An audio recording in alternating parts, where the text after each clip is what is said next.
eu tive a falsa ilusão ou o pensamento errôneo de que família era o mesmo que laço sanguíneo.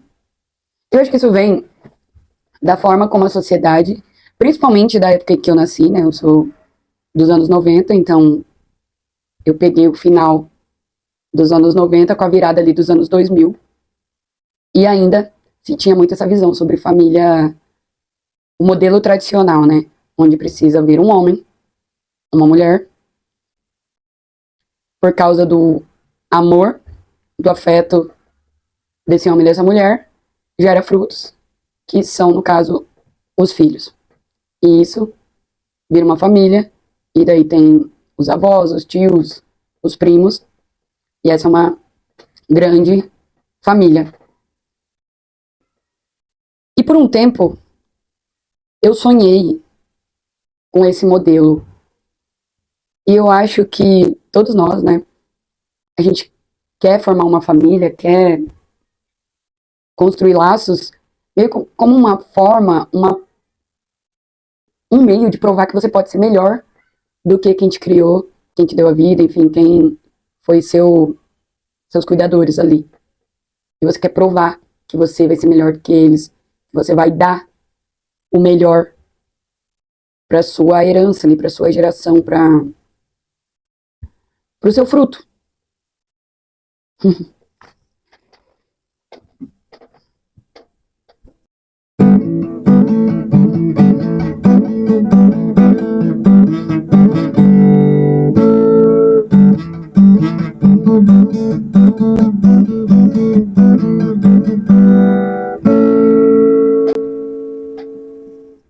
Oiê, eu sou a Giza e esse é o Dando Voz aos Meus Pensamentos, um lugar onde há uma fala e talvez você se escute também.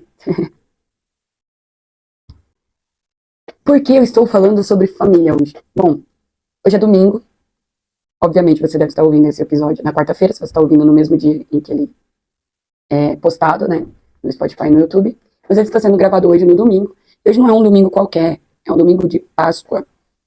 É uma data, né, criada pela Igreja Católica, na verdade pelo cristianismo, né, enfim. E eu vejo a contribuição desses tipos de datas para esses pensamentos que eu tinha no passado. E não estou dizendo que está certo, que está errado. Eu adoro datas comemorativas, eu adoro feriados, apesar de nos últimos 3 anos não ter aproveitado tanto da forma como eu gosto deles. Eu gosto deles quando você é CLT, porque ou você está de folga, ou se você for trabalhar, ao menos você vai ganhar 100%. Então você vai ganhar dinheiro. Agora, se você é PJ, aí é um problema, porque dificilmente alguém vai querer te pagar 100% e vão te usar como CLT, né, fazendo você ter um horário fixo, demandas fixas ali vão CLT, mas não vão querer te pagar seus direitos e tudo mais. Por um tempo, né? Por um tempo não, estão nos iludindo com isso, que você pode ser seu próprio patrão, mas de certa forma você não é. Mas esse é papo para outro episódio. Vamos voltar no assunto família. Eu tinha muito em mente isso, de que quando eu fosse mãe, eu queria ter uma família perfeita. Um marido, meus filhos, e eu queria criar memórias, lembranças e construir coisas que seriam só nossas. Por exemplo, no Natal, eu queria ter aquela árvore que a gente coloca os presentes embaixo da árvore e a gente se presenteia no final da noite.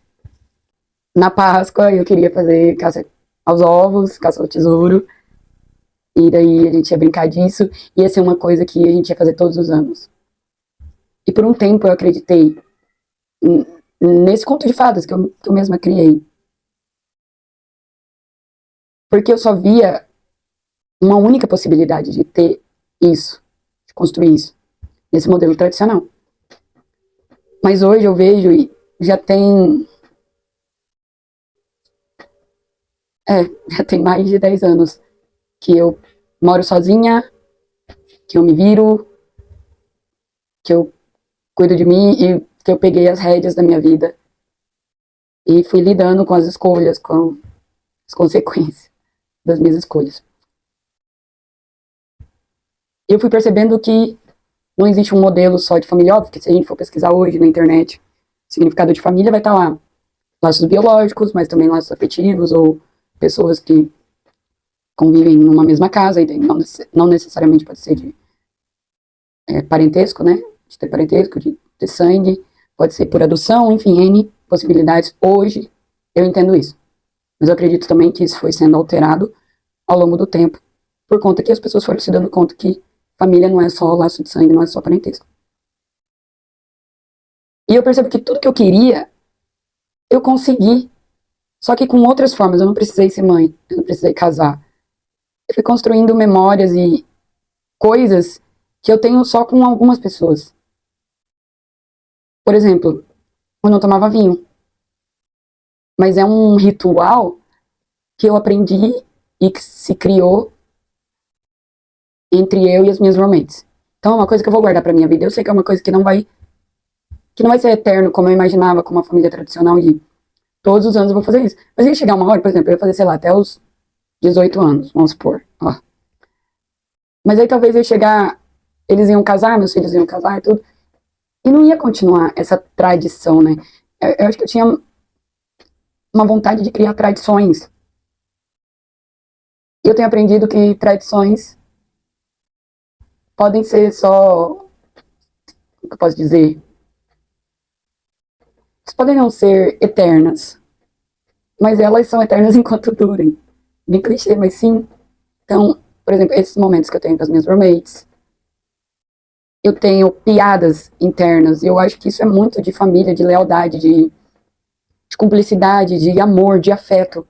Você tem algumas piadas internas ou algumas brincadeiras que você tem só, e só aquelas pessoas vão entender. Só de você olhar pra ela vai te olhar de volta e vocês vão se entender, vocês vão rir e vai gerar aquele sentimento gostoso. Então, se você, assim como eu, aprendeu a aceitar esses momentos, a finitude dos momentos, das relações, das circunstâncias, é libertador. Por exemplo, por muito tempo, eu sempre, desde meus 16 anos, eu moro longe de casa, que eu não moro nem com meu pai nem com a minha mãe, desde os 16. Mas eu morava com os sogros do meu pai, né, na época, com 16 anos. Aí, fiz o ensino médio, terceiro ano, fui pra capital do meu estado, Campo Grande, e morei sozinha dos meus 18 aos meus 26 anos, praticamente. Teve uns anos, assim, que eu e minha irmã moramos juntos, aí brigamos, aí morei sozinha. Aí depois, no último ano, antes de eu vir pra São Paulo, a gente morou juntas, novamente. Foi ótimo, foi assim, acho que um ano pra gente, sei lá, se perdoar do passado e tudo mais. Aí criamos outras questões, mas também, enfim, família, que delícia. Mas é isso, e aí com 26, praticamente 27, vim pra São Paulo, e desde então não moro mais sozinha, porque São Paulo é uma cidade cara, extremamente cara, né? A maior cidade da América Latina. E eu vejo que o meu entorno, né, a maioria dos meus amigos, das amizades, enfim, dos colegas e das minhas relações aqui, boa parte não é de São Paulo, também assim como eu. Poucas raras exceções, assim, são paulistas ou paulistanos, né? São ou do interior ou daqui da capital, mas raras exceções são da capital, que são meus amigos mesmo. E que estão longe da família, de sangue, que estão longe dos seus familiares. E por um bom tempo, acho que por eu morar muito tempo sozinha, eu ficava muito triste em épocas, em datas comemorativas como Natal, Páscoa, acho que mais essas, assim, acho que me pegavam bem mais, sempre me pegou mais. Natal, Páscoa e Ano Novo, mas assim, quando eu morava em Campo Grande, eu tinha o privilégio de estar um pouco mais perto da minha família, então 3 horas de carro eu estava lá. Então eu praticamente ia todo feriado, então dificilmente eu passava longe da minha família, a não ser que aconteceu alguma coisa muito extrema, ou eu tava em semana de prova muito puxada, aí eu preferi ficar em Campo Grande estudar para poder passar, né, porque eu era bolsista, então eu tinha muito medo de perder minha bolsa. Tanto que eu fiz engenharia, né, para quem não sabe, engenharia é um dos cursos mais difíceis, os 2 primeiros anos são iguais para qualquer engenharia, independente se está fazendo engenharia elétrica, engenharia ambiental, engenharia civil, engenharia mecatrônica, engenharia da computação, são as matérias extracurriculares são iguais. A grade, né, curricular ali. E é muito difícil, aí depois entra no específico, que tecnicamente é mais fácil, mas é conta, muita conta, contas e mais contas, que dão 3 folhas de caderno, às vezes até mais. E era muito difícil, e eu tive apenas 4 reprovas, se eu não me engano. 4 DPs, né, que a gente fala. De sei lá quantas. Então pensa, em 5 anos eu reprovei apenas em 4 matérias. Em 5 anos eu reprovei, acho que nos 2 primeiros aqui são os que são muito parecidos. Acho que foram as únicas matérias, acho que as matérias específicas eu não peguei DP nenhuma. Tô tentando lembrar aqui. Acho que peguei cálculo 1, cálculo 2, cálculo 3. 3 cálculos eu reprovei, mas depois passei, gente. Não. Enfim, não importa, mas cálculo eu sei que eu reprovei. Foi 1, 2 ou 3, não lembro, ou se foi os 3. Aí passei depois, óbvio, né? Senão não teria o diploma hoje. E um de elétrica lá, que eu não lembro o nome. Mas era o pior professor que a gente já teve na universidade. Todo mundo odiava ele porque ele só passava alunos da engenharia elétrica. E alunos de outras matérias não passavam com ele. Quer dizer, de primeira, não passavam com ele de primeira, depois passava. Depois ele era mais bonzinho assim, dava mais trabalho, mais chance, enfim. Anyway, por que eu tô falando isso?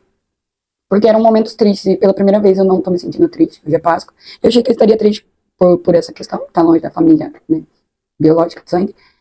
E também por estar na TPM. TPM mexe, antes não mexia tanto comigo, mas depois que eu parei de tomar hormônios, né, remédios, eu fui sentindo mais as partes adormecidas em mim, meu lado mais feminino, que e eu tô lidando muito bem, cara, e eu tô achando isso incrível. Tô devagando, acho que eu fugi do tema. Mas por que eu pensei nisso, né? Agora de manhã eu tava passeando com o Gulli, que é um dos meus clientes. Inclusive, se precisar de pet sitter, dog walker, chame a Giza. Me manda DM no Instagram ou me segue lá no arroba, acho que Giza Petsitter, ou arroba giza.petsitter, ou petsitter.giza, alguma coisa assim, não lembro. Mas me chama no Giza Pedrosa mesmo, eu atendo vocês. Dependendo de onde você morar, eu posso te atender. E eu tava passeando com o Gulli, né, que é o cachorrinho da minha vizinha, e daí me veio isso na cabeça, sobre família, e como eu tava vendo, né, a galera saindo ali da igreja católica, porque hoje, né, Páscoa, teve missa, e daí eu fiquei reparando as famílias, assim. E daí eu percebi, eu lembrei, por que eu tô falando disso? Aí eu vi, né, uma família tradicional, cara com a Bíblia, a mulher, 2 filhos. E eu percebi que a importância das religiões, apesar de eu ser contra elas, mas elas foram importantes de alguma forma para mim, mas ao mesmo tempo também me travaram muito, me bloquearam em muitas questões, mas disso, de criar um ritual. Como ter um ritual, de ter um momento íntimo, elas trazem. Porque, na verdade, a gente tinha que fazer tudo isso de forma intuitiva, de criar rituais e momentos de união mesmo, porque família é isso, é união. De união, de criar vínculos, de afeto e da gente buscar isso, né? E as religiões trazem isso, porque quando na época que eu era evangélica, eu ia na escola dominical, então era tipo assim, todo domingo tinha esse ritual. Então você vê, são várias fases da minha vida que eu fui tendo ritual, que eu fui criando rituais que foram legais e benéficos para a época que eu estava vivendo, para o momento que eu estava vivendo ali. Então foi legal, eu não acho que não tenho assim, um pesar muito grande sobre a minha época evangélica, porque eram momentos legais, divertidos, que eu tinha com pessoas ali que foram meus amigos, com a família do meu ex, que me abraçou muito, e depois a gente tinha o ritual de ir almoçar na casa ou do meu sogro ou da minha sogra, porque eles eram separados, mas eles tinham esse vínculo que eu achava muito lindo, muito divertido, tipo, eles eram separados, mas iam na igreja juntos, aí almoçavam juntos, ele ia pra casa dela fazer churrasco, aí a gente ia pra casa dele, ela cozinhava, tipo, os dois cozinhavam juntos. São coisas, assim, que a gente precisa ter. A gente precisa ter esse momento de união, de força, de acolhimento, de diversão.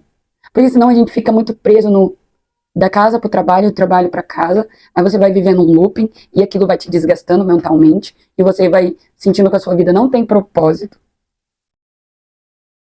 E isso rouba a sua energia vital. Então eu acho, sim, importante esses momentos, mas pra gente não se prender a dogmas, enfim, achar que é só isso, sabe? E daí você perceber o quão importante é ter esses momentos que te fazem ver o seu melhor e fazem você ver o melhor do outro também. Por exemplo, os meus rituais comigo mesma estão sendo o circo.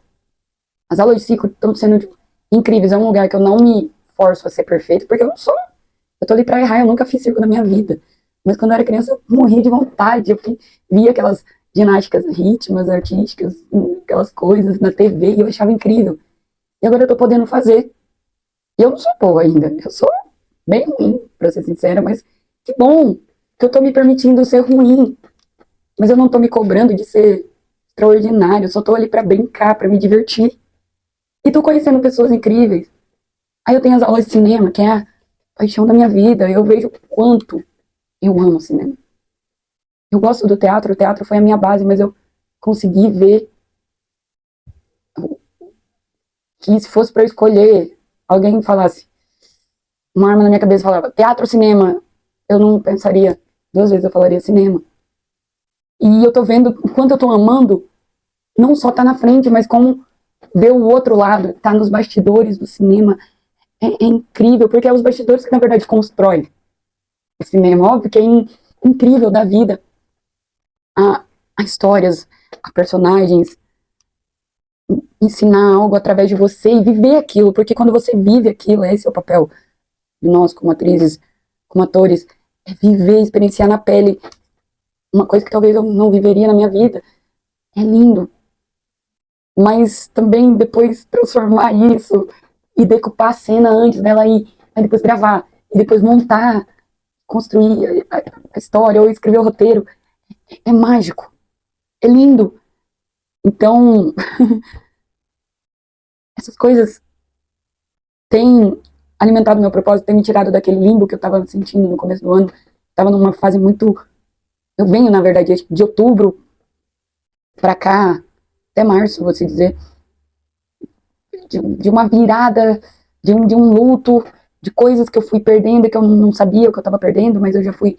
A minha identidade foi mudando. E eu fui sentindo luto, eu fui sentindo uma tristeza, mas agora as coisas estão clareando e minha vida não está perfeita ainda, pelo contrário. Está bem caótica, bem virada ainda de pernas para o ar, mas a minha identidade mudou, o meu ponto de vista mudou, a forma como eu estou enxergando as coisas mudaram, né? E isso faz toda a diferença. Faz toda a diferença. E ajuda a sofrer menos. Eu não sei se a gente. Eu não posso dizer pra vocês que a gente um dia vai parar de sofrer, mas eu acho que não dói da mesma forma, não dói no mesmo lugar. Eu acho que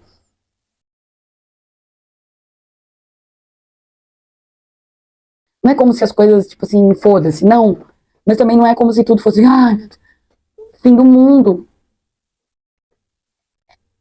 É um lugar, eu não consigo ainda traduzir pra vocês, mas é bom. Então, esse lugar de família, de união, de laço, de afeto,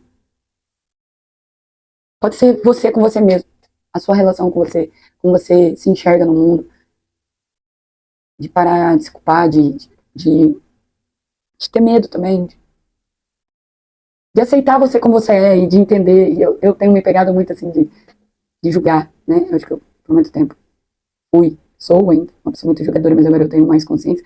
Aí quando eu julgo aí, tipo, por exemplo, vou dar um exemplo. Tinha uns caras no metrô ontem, quando eu tava chegando em casa à noite do trabalho, camiseta do São Paulo, tinha muitos torcedores do São Paulo, e dois caras falando sobre mulheres lá. Porque, enfim, eles falando mal de mulheres, mas da forma deles, que eles acham que eles não estão falando mal de mulher. E daí eu só escutando, eu não querendo olhar pra face deles, porque eu sabia que se eu olhasse, eu sabia que ia ser um Jurandir, dois Jurandirs. Eu ia olhar e falar, Jurandir, e foi na hora de descer, eu não me contive, eu olhei pra cara das beldades, dos alecrim dourados, e vi que eram dois Jurandir. Aí eu falei, oh, falando isso da mulher, mas não tem espelho em casa, não vê a face. A face não é bonita. Ainda quer falar, tipo, falar, né? Que eu tenho certeza que mulher sempre, na minha cabeça, foda-se. Mulher sempre vai ser superior. Eu nunca vou achar, por mais que o cara seja linda, conforme o que a sociedade prega de beleza, eu sempre vou achar que a mulher é muito mais bonita, muito mais poderosa e muito mais, sei lá, interessante do que o cara que tá do lado dela. Isso serve pra mim. Sempre que eu estive com alguém, um cara, sempre achei que eu era muito mais interessante, muito mais bonita do que o cara. E isso é um paradigma que eu criei. Por enquanto eu não quero abrir mão disso, não. Mas esses rapazes em si, eles eram bem do jeito que vocês devem estar imaginando aí. Não condiz com a realidade e querem agir como se fossem os maiorais. Como se eles fossem o Michael B. Jordan. Já vamos falar de beleza, né? Não. Ou, deixa eu pensar outros. Chris Evans. Tá, padrão. Padrão. Mas, é, até hoje, o amor da minha vida. Chris Evans. Na versão masculina, assim, meu ideal. Você vê, eu deixo meu padrão bem alto, que é pra não cair em cilada. Ou Michael B. Jordan. Enfim, agora, como que é aquele ditado? Alguns Minas Gerais e alguns manos.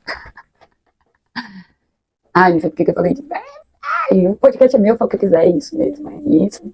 Anyway, se amem, criem rituais com vocês mesmos, tipo, pintar, sair pra caminhar, coisas que eu tenho feito muito, eu amo, tô amando muito caminhar, é uma coisa que eu tenho aprendido no livro do Poder da Escuta, da Julia Cameron, que é a mesma do Caminho do Artista. Tô aprendendo a apreciar esses momentos e ao mesmo tempo estando ali, percebendo que não é pra sempre. Por exemplo, hoje é domingo, as meninas estão. Acho que a Isadora foi pra família dela, pra Santos, eu acho. Minha prima tá trabalhando, hoje eu estou de folga, mas geralmente também tô trabalhando, então aí a gente estávamos as três de folga na sexta-feira santa e a gente teve um almoço. E foi ali um ritual, um momento, em família. Tudo bem, minha prima é minha prima, né? Sangue e tudo mais. A Isadora não, mas a gente se considera família, mesmo se a Amanda fosse só uma amiga, também seria considerada família, assim como eu vejo os meninos, assim como eu vejo Castilho, assim como eu vejo Caio, Carol, a Gabi, a Michelle, a Alice, são pessoas que eu considero família. E não são de sangue, mas a gente tem o Rafa. Enfim, pessoas que eu tenho um carinho enorme, assim, e faria o possível e o impossível para ajudar, na medida do possível. É isso, não sei, eu fui muito uma salada mista hoje, mas não é para fazer sentido não, é só para dar voz aos meus pensamentos. Eu tenho voz aqui, é isso. Esse é o objetivo. Para concluir, eu acho que essa mudança de pensamento, essa mudança de ponto de vista e essa mudança de entender a vida, né, ela não sendo, como eu posso dizer, perfeita, ela é perfeita, na verdade, mas a gente não tem todas as informações, então a gente acha que não é. Tem muito a ver com a física quântica. E a física quântica não tem nada a ver, tem também, mas ela tá muito mais ligada, ela tá muito mais nesse meio campo entre ciência e espiritualidade. E eu acho que todos esses meus estudos voltados para essas áreas, mais os estudos voltados à psicologia, por conta da parte de atuação, que é muito importante, e entendendo agora de cinema na prática, a parte burocrática, assim por se dizer, né, a parte mais técnica, e não a parte criativa de personificar a história, que tem mudado o meu ponto de vista. Então, pesquisem um pouco mais sobre física quântica, estudem mesmo, escutem pessoas que falem sobre o assunto. Eu acho que não é porque é um assunto que está em alta e que virou moda, mas é porque o futuro, na verdade, é o que sempre foi, mas é só agora a gente está tendo acesso a isso, e eu acho que a sua vida vai melhorar. E não digo melhorar, você não, talvez não veja, porque, por exemplo, a minha vida tá boa. Talvez você vai olhar no entorno, que merda de tá tudo dando errado, mas um certo conforto você vai sentir no seu coração, entender que não é real. E eu não vou conseguir te explicar isso agora, mas você vai entender que não é real, que não é só isso e que existe muito mais coisas que explicam isso. E você vai se sentir muito melhor. No mundo, no início você vai sofrer. Não vou negar, não. Mas depois você vai agradecer por não estar com o véu da ilusão. E vai sentir uma paz diferente. Não sei nem se é uma paz, mas um sentimento. Acho que uma aceitação, acho que essa é a palavra. Você vai sentir uma aceitação. E ela é muito melhor do que o véu da ilusão. De estar nesse ciclo. Casa para trabalho, trabalho para casa, fazendo as mesmas coisas e sentindo que seu tempo está se esvaindo. Só scrollando ali a rede social e mais nada. É isso. Espero que tenha feito sentido, que minha alma tenha falado com a sua, que você tenha tido uma ótima Páscoa, se você é de comemorar, se você não é, mas enfim. Tenha sido um domingo muito bom para você. Que essa semana também seja muito boa. Sei que você está escutando isso na quarta-feira, ou sei lá quando, mas depois de quarta-feira, né? Se puder, compartilha, comenta, manda para aquela sua amiga, ou aquele seu amigo que está precisando ouvir isso, ou, enfim. Aquele afeto. Se a minha alma falou com a sua, me marca lá no Instagram, @GisaPedrosa. E nunca se esqueça. Abrace o teu jardim e floresça. Beijinhos.